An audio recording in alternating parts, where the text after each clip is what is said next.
Hello everyone, and welcome back to Gone Legends. In today's video, we will be honoring American celebrities who sadly passed away today and over the last few days, as well as notable figures from around the world whose loss has touched many. Before we begin, we would truly appreciate your support. Please take a moment to like this video. Your kindness helps us continue sharing these stories. Thank you. And now, let us start. Val Edward Kilmer was born on December 31, 1959, in Los Angeles, California, into a world that would one day watch him burn brilliantly and painfully across its screens. From the beginning, Val Kilmer was different. Sensitive, introspective, fiercely intelligent. While other children chased noise, he chased meaning. Tragedy came early. His younger brother Wesley drowned when Val was only 17. That loss carved something permanent into his soul. A quiet gravity that would follow him into every role, every performance, every silence. Kilmer became the youngest person ever accepted into Juilliard's prestigious drama program. He wasn't chasing fame, he was chasing truth. Acting was not a career to him, it was a discipline, almost a religion. His early years were filled with Shakespeare, theater stages, and an obsession with becoming real in front of an audience. Hollywood, loud and impatient, was not ready for someone like him, but it couldn't ignore him either. His breakout came with Top Gun in 1986. As Tom Iceman Kazansky, Kilmer radiated controlled arrogance, quiet menace, and emotional restraint. He said little, but said everything with his eyes. He became a star overnight, though he resisted the label. Fame sat uncomfortably on him. He wanted depth. He wanted challenge. Then came the doors. Val Kilmer did not play Jim Morrison, he became him. He sang the songs himself. He moved like Morrison, spoke like Morrison, lived like Morrison. People who had known Jim personally said they could no longer tell where Morrison ended and Kilmer began. It was not acting. It was possession. The performance should have won every award, but instead, it made Hollywood afraid of him. He was too intense, too serious, too unwilling to compromise. Kilmer played Batman in Batman Forever, a role most actors would kill for. Yet behind the mask, he felt invisible. The machinery of blockbuster cinema crushed his spirit. He walked away from fame at its peak, choosing meaning over money. That decision cost him roles, cost him friendships, cost him momentum. Then came the illness. Throat cancer attacked the very thing that defined him, his voice. Surgeries followed. Silence followed. For an actor who lived through language, the loss was devastating. Yet even in near muteness, Kilmer refused to disappear.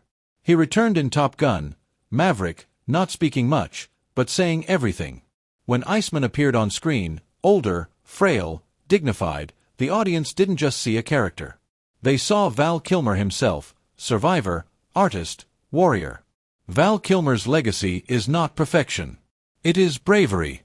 It is choosing art over comfort. It is burning brightly, even when the world asks you to dim yourself. He reminds us that legends don't always win, but they always leave a mark that time cannot erase. Sally Margaret Field was born on November 6, 1946, in Pasadena, California. Her childhood was not gentle. Raised in a complicated home marked by emotional distance and control, Sally learned early how to survive by pleasing others. Acting became her escape, her way out of silence. She began as America's sweetheart, smiling on television in Gidget and the Flying Nun. The roles were light, cheerful, harmless. But inside, Sally Field felt trapped. She knew she was more than cute, more than agreeable, more than safe. When she broke free from television, Hollywood didn't believe in her. They had labeled her, boxed her in. But Sally Field fought back, not with noise, but with undeniable truth. In Sybil, she shattered expectations, portraying dissociative identity disorder with raw, terrifying vulnerability. It changed everything. Then came Norma Ray, a working-class woman standing up against injustice. Sally Field didn't just play the role, she embodied it. When she won the Academy Award and declared, "You like me. You really like me," it wasn't vanity.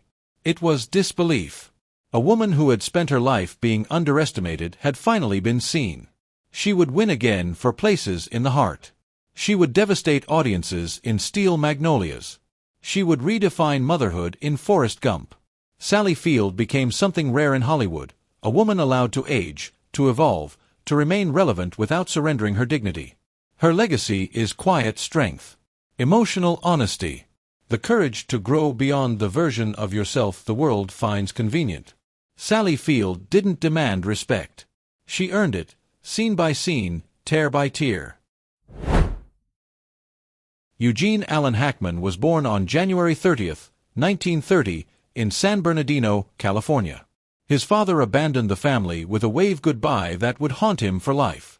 Hackman grew up angry, restless, directionless. He joined the Marines.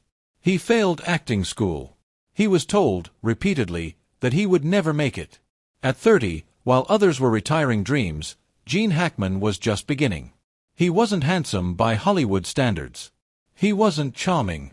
He was real. And that terrified casting directors, until it didn't. The French Connection changed everything. Popeye Doyle was brutal, obsessive, flawed. Hackman didn't soften him. He embraced the ugliness. He won an Academy Award, and redefined what a leading man could be. Hackman's career became a masterclass in restraint. The Conversation, Unforgiven, Mississippi Burning, Hoosiers. He played men haunted by choices, men worn down by life. No glamour, no vanity, just truth. When he walked away from acting, he did so quietly. No farewell tour, no desperate returns. He had said what he needed to say. Gene Hackman left behind a legacy of authenticity, a reminder that greatness does not shout. It endures. Arnold Alois Schwarzenegger was born on July 30, 1947, in the small village of Thal, Austria, into a world still bruised and broken by war. Europe was rebuilding itself from rubble, and so was the spirit of the people who lived there. His childhood home was cold, strict, and unforgiving. Food was scarce. Comfort was rare. Praise was almost non-existent. His father, Gustav Schwarzenegger, was a man shaped by discipline, authority, and emotional distance. Affection was not freely given in that house. Weakness was not tolerated. Pain was something you were expected to endure in silence. From a young age, Arnold learned what it meant to feel small. Not just physically, but emotionally. He was constantly compared to his older brother, Meinhard, who seemed to fit his father's expectations more naturally. Arnold felt unseen, unheard. But inside that quiet frustration, something dangerous began to grow, a dream far bigger than the walls that surrounded him. While other boys imagined modest futures, Arnold dreamed of America. He didn't know exactly where it was. He didn't speak the language. He had never seen it with his own eyes. But in his mind, America was freedom. America was possibility. America was a place where a boy from a poor Austrian village could become someone impossible. He didn't dream of comfort. He dreamed of greatness. Arnold discovered bodybuilding as a teenager, and the moment he touched iron, something clicked. The weights did not judge him. They did not compare him to anyone else. They responded only to effort. Pain in the gym felt honest. It felt deserved. And most importantly, it felt controllable. Every repetition was a promise. Every drop of sweat was proof that transformation was possible. While others trained casually, Arnold trained obsessively. He studied muscle magazines like sacred texts. He memorized the names of champions he had never met. Reg Park became his hero, a bodybuilder who had crossed into movies, proving that muscles could be more than vanity. They could be a passport. Arnold began lifting weights every day, sometimes multiple times a day. He trained through exhaustion, through ridicule, through doubt. He visualized himself winning long before he ever did. In his mind, success wasn't a possibility, it was inevitable. At 18 years old, Arnold joined the Austrian army, not out of patriotism, but because it allowed him access to food and physical training. Even then, he was willing to break rules to chase his vision. He went AWOL just to compete in bodybuilding contests. He accepted punishment without regret. Nothing mattered more than the path he had chosen. By 20, Arnold Schwarzenegger became the youngest Mr. Universe in history. But for Arnold, winning was never the destination. It was confirmation. He moved to Munich, then later to London, and eventually, against every odds stacked against him, he moved to America. He arrived with almost no money, a thick accent, and a name casting agents could barely pronounce. Hollywood looked at him and saw problems. Too big. Too foreign. Too strange. Studio executives laughed openly. They told him he would never be a leading man. That audiences would never accept someone who sounded like him. That muscles were a gimmick, not a future. Arnold listened carefully, and then he ignored every word. Instead of shrinking himself to fit the industry, he expanded his vision. While others waited for permission, Arnold created opportunity. He studied acting seriously. He worked on his accent relentlessly. He learned business. He invested in real estate.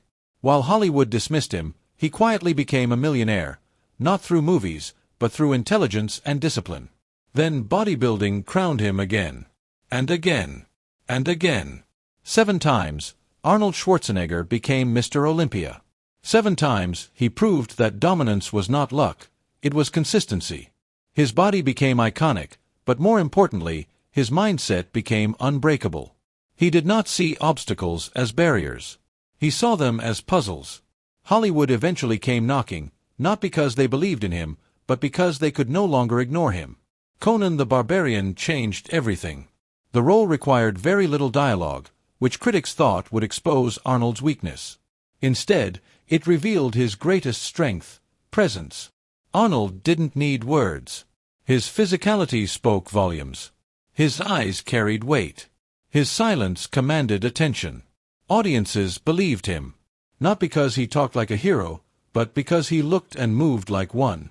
Conan was not just a character. It was proof that Arnold's instincts were right all along. Then came the Terminator. James Cameron saw something others didn't. He didn't cast Arnold despite his accent, he cast him because of it.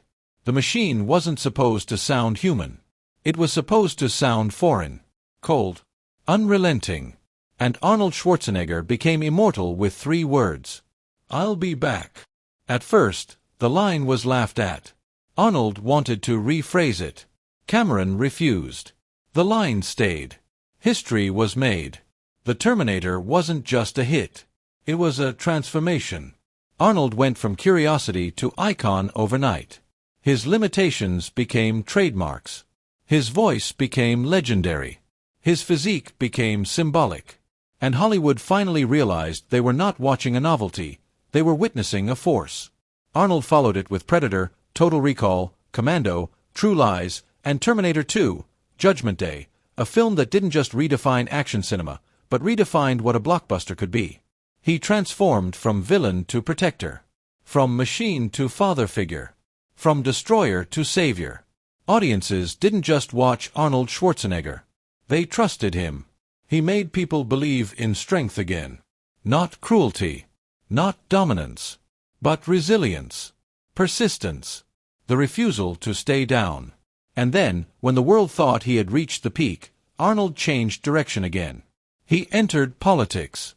People laughed. Again. An immigrant. With an accent. Running for governor of California. They said it was a stunt. A joke. A publicity move. Arnold responded the only way he ever had, by outworking everyone. He studied policy. He listened. He campaigned relentlessly. And in 2003, Arnold Schwarzenegger was elected governor of California, one of the largest economies on Earth. It was unprecedented. A boy from a poor Austrian village now governed millions of people in America. Not because he fit the mold, but because he broke it.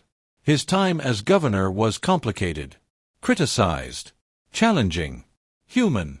He made mistakes. He faced resistance. But he served with the same philosophy that defined his life: show up, take responsibility, and keep moving forward. When Arnold eventually stepped away from politics, he did not retreat into nostalgia.